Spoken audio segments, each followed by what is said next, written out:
Good afternoon. The government hosted European and Arab countries for high-level talks in Madrid yesterday in an effort to pressure Israel to stop its military offensive in Gaza and move forward with a two-state solution.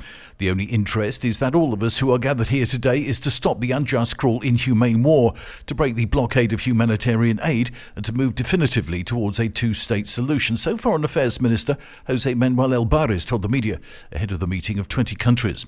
Albares referred to Gaza as an open wound in humanity.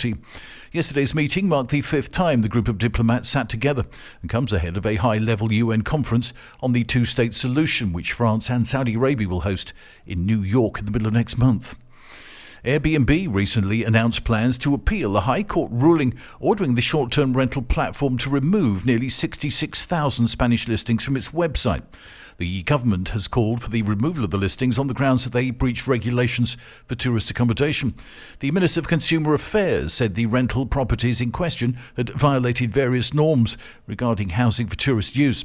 According to the ministry, the properties did not provide a proper licence number or specify the owner's legal status.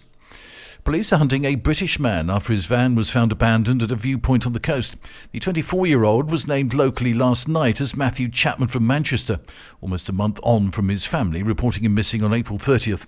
Earlier this week, police launched a 2-day search near Tossa de Mar involving a helicopter and drones before calling it off eventually on Thursday. Mr. Chapman had travelled to France on May 1st on the Eurotunnel and spent time in Portugal and Spain before his mobile phone signal petered out around 60 miles north of Barcelona. The rise in industrial prices over a 12-month period slowed in April on cheaper energy, so the National Statistics Institute said this morning. The industrial price index rose an annual 1.9% in April, down from a revised 4.6% increase in the 12 months through March. Industrial prices fell 2.9% in April, driven by the decline in electricity prices and refined oil products. And Alex Palau took the ceremonial swig of milk in the victory lane at the Indianapolis 500 yesterday.